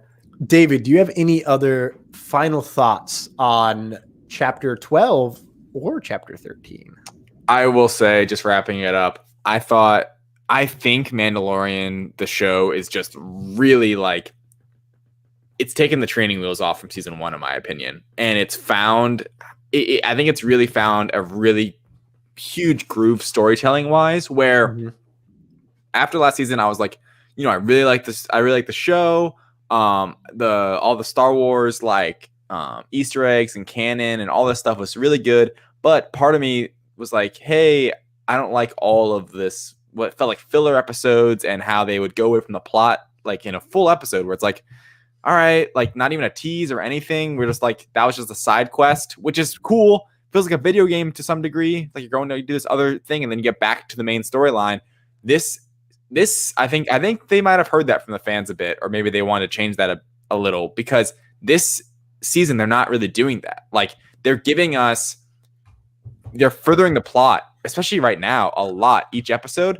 And even episodes 1 and 2, they were setting things up to give us stuff later on and quicker, like we said with the New Republic and stuff like that. And we're getting stuff back a little quicker, but then also is planting those seeds like Boba Fett in episode 1, while giving us a really entertaining story. I think that the action has improved a bit as well. I mean, this episode, the last 2 episodes, action wise, have been 2 of the best. The action's always been great, so I don't want to say it's miles ahead, because chapter 8 specifically last year was really great action. I love how now Mandalorian just uses the jetpack casually. It's like, yes. Oh my God. Like this is a great, I think in general, we're halfway through. This is already a great season 2, which a lot of times in shows can be like the best season because it knows what it is and it can really start capitalizing on all the cool story elements that they maybe like were trying to set up in chapter or in season 1 and didn't want to like be too risky yet, or like they want to save it for like this. I mean, we're getting Ahsoka, man. Like this is crazy. We've known it's been coming, but it's crazy. We're actually going to see her in live action and her interact with the child who is the same species as Yoda, and she knows Yoda, and it's just going to be crazy.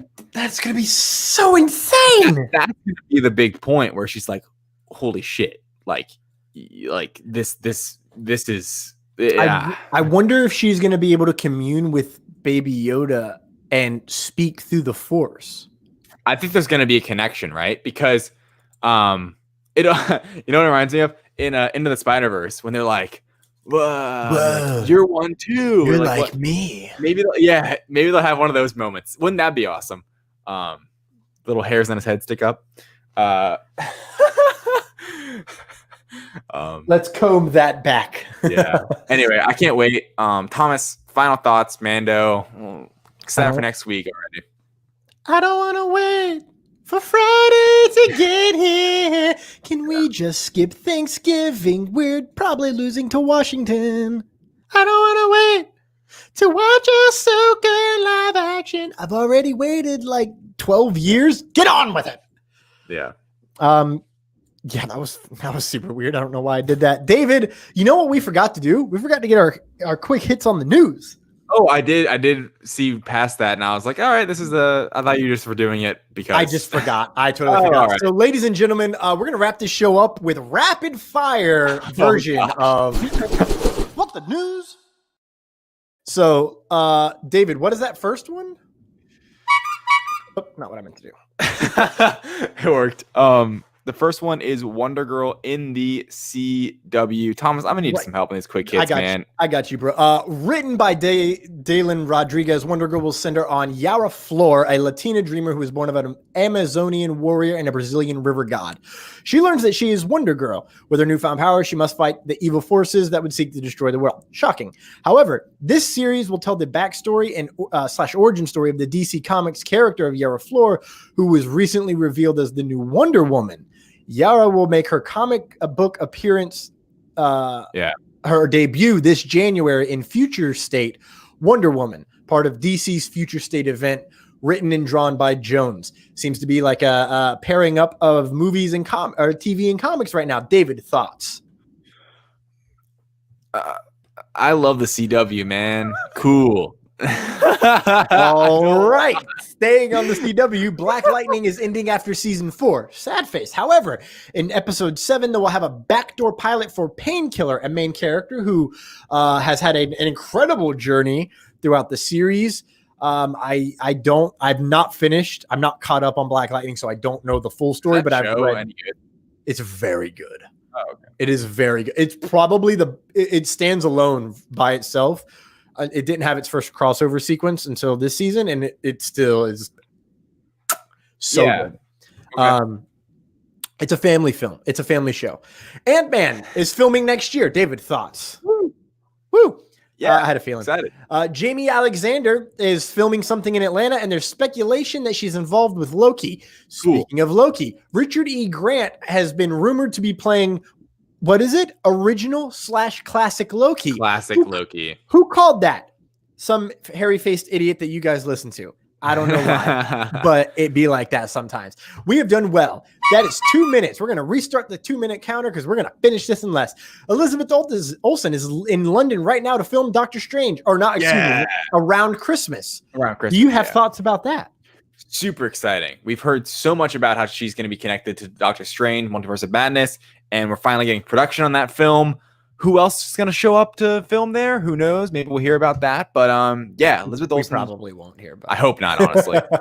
But Elizabeth Olsen being there, really confirming that she is going to be a major player in this film just gets me even more excited for WandaVision coming out next month or 2 months from now. Yeah, man. Very cool. Yeah, sorry, we had to wait a little bit more for that. Nick Fury is rumored to start production next year. It's rumored to change the game entirely, and it's rumored to be shooting, I think, either simultaneously or back-to-back with another Disney Plus show, and that's how they're doing filming, is filming two at the same time. Yeah. Thoughts on that? That's an interesting one. Curious what the other Disney Plus show would be. Curious if this show, to me, the rumors of it, it's like, what is this show gonna be? A Nick Fury Secret show? Wars, bro. Yeah, I mean, but Secret Invasion, bro. Not Secret Wars, sorry. I mean, I doubt they call it that though, right? I think but that's what it's gonna be. That's gonna be like Mando was Baby Yoda show, right? Yeah, I see what you're saying. I just don't know. I wonder how this series. I'm just curious who the players are going to be in this. You can't just be Nick Fury. Nick Fury, what he's up to right now is still very up in the air. I'm excited, of course. I'm excited for any MCU coming out, but very curious about. I'd love to hear an actual confirmation of the show whenever we do get that, because I doubt it'll be like Fury. I think it'll be I think it might just be Nick Fury is like one of the main characters, and it's another show. I don't know. Anyway. Speaking of coming out, Galactus comes out in Fortnite, December 1st, and then that whole thing will blow up and end. Kate Bishop comes out December 8th, and Bad Batch is rumored to bring back Bo-Katan. Boom! Yeah. When does Bad Batch come out? Never. No, right. I think it's next year. Okay. I think 2021 is the date on that. Yeah, you're right. You are correct. I realized that I did not change the labels, Randy. Thank you for that. I wish I were reading the comments at the same time. David, where can hold on. We have I'm missing something. What am I missing? Social media. No, I was right. David, where can everyone find you on social media? You guys can find me at David Thompson on Facebook, at David J. Thompson on Instagram and TikTok, and David Thompson with 2 A's in the David on Twitter. Follow me on Twitter. That's my most active place. That's where I like to be on the socials. Thomas, how about yourself? You can find me at Thomas Carter Rochester -actor on Facebook, at Thomas Carter Rochester, all one word, no hyphens, no spaces, on Instagram, at TC Rochester Act. That is TCROCHESTERACT on Twitter. And of course, Life of Thor on YouTube. Just search for Thor Watches the Mandalorian. You'll be able to find me there. You can also find like my voiceover reel and my acting reel and like all that fun stuff. That cool jazz. Oh, that cool jazz. David, anything to promote this week? Yeah, of course, bro. I'm a writer now. I'm kidding. Yeah, go follow. Finally, I have something to promote. Yeah, go follow me on the Direct. Just go check us out on the Direct. We're posting news every day. We're keeping up with all the latest MCU, Star Wars, DCU, which we say DCU because we want to not just do DCEU, but DC movie news in general when it comes to Joker or the Batman. So DCU news. And then obviously on my side, we've got PlayStation, Xbox. The Direct has expanded into video games. If you have a PS5 or Xbox Series X, well, lucky you, because I want a PS5 really bad. But go check us out there. Go check me out there. I've written up a few stories so far. Hopefully more soon. TheDirect.com. Go check us out. Thomas, what about you? Every Thursday at 9 a.m. Eastern Standard Time, Thor Watches the Mandalorian, chapter whatever we're on that week, comes out. More importantly than that, ladies and gentlemen, we have our first official shop created. I'm just going to run through a couple of these really fast. And by a couple, I mean all of these. We have Lights, Thunder, Action official logos available. Right now, they are $20. I do believe that will change on the 25th. That will drop down to $15 for a Black Friday sale. We will update you all on that. We have official face masks. Look at that. Look at that sexy little thingamajigger. As well as neck gaiters, which I don't know if you're into that kind of thing, but ours looks pretty cool. I say so myself. Yeah. And then, of course, because it is not just Lights, Thunder, Action, it's everything under. We get a little bit of Thor Watches gimmicks here. Oh, I clicked the wrong thing. You can get your official Holy Fracking Shirt Bollocks shirt from lotproductions.threadless.com. There's a couple different versions. You can get a Thor Watches official logo. And then, of course, possibly my favorite, we are experiencing fangirling difficulties. That is from my Thor Watches series. All shirts are pretty cheap. There will be more going up. If you would like something specific added to our shop, please reach out to us. They can be like as crazy as skateboards can be created. That Really? blows my mind. Yeah, no, seriously. So we're planning mugs and journals. I just got to get the time to design those in the proper format. But if there's anything that you'd like, please hit us up. Facebook, Instagram, Twitter, LinkedIn, Canada Vibes. I don't know. I'm just making stuff up. Canada Vibes. Canada Vibes. Go check it out. We already got some cool stuff up there. I love the LTA shirt. That's in black. That's really cool. That's what I'm getting. We're gonna have some deals coming out soon, so check out. Get ready for Black Friday. Could be some fun stuff there. Maybe wait for that if you don't want to spend right now. You'll be supporting Thomas, supporting our show, this stream, our audio podcast, everything us. So we can keep producing this content. So thank you all. What's up? I'm glad you mentioned that. I forgot. These aren't just shirts, ladies and gentlemen. You can get hoodies. You can get sweatshirts. You can get long sleeve t-shirts. My personal favorite, the tank. I have heard the tank. I have heard that the V-necks are not quality. So I've heard that they're a little soft on the neck. So we might be removing the V-necks. Just because we don't want something that's not going to live up to life itself. Yeah. But ladies and gentlemen, that actually wraps up episode 33 of Lights, Thunder, Action. We will see you all next week for another wild episode of Mando. Yeah, and thank you for joining us. May the force be with you. Bye, everyone.